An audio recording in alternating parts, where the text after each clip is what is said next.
Bu şiir yaşlı gözlerden tüm Batmanlı arkadaşlarına bir de Cadı Ela'ya gelsin. Prangalar eskittim arkamdan. Hasretin kederim oldu. Mahkum etti kendini. Kim bilir, kim bilir, müebbet yerim belki de. Bir yanıma ateş sardı artık. Bir yanım tutsak. Ranzalar da bir başka soğuk bu akşam. Titretiyor tüm bedenimi. Yağarak yerlere basıyorum. Yüreğim direniyor. Çaresizim. Kimse yok mu? Sesimi duyacak birileri yok mu?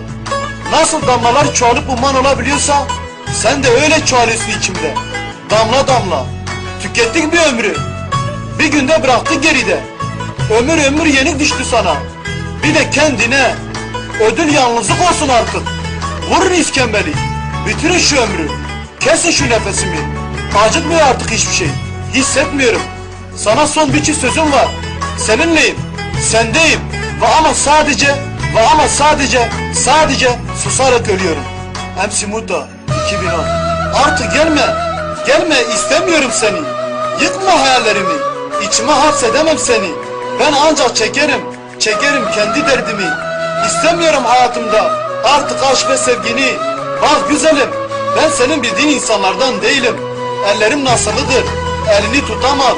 Gözlerim esradan kızarıktır, gözlerine bakamam. Sana yaşamak için söz veremem. Belki yarına çıkamam. Birine aşkım dersem başkasına bakamam. Esrarım varsa boş sigara yakamam.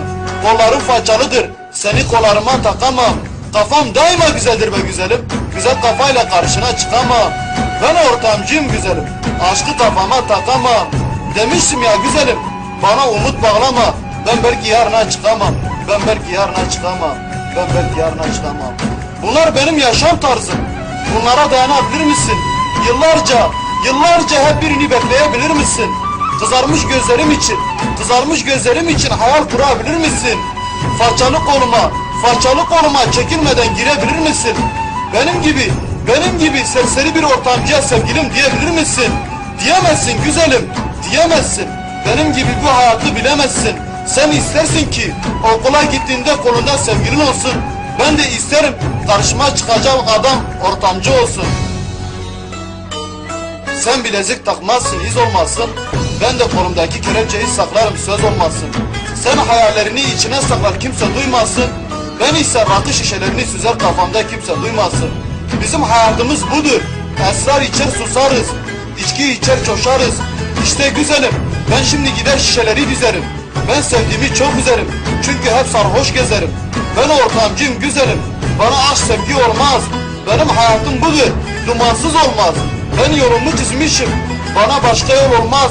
Sen arkamdan gelmezsin, ortamın nasıl olduğunu bilemezsin.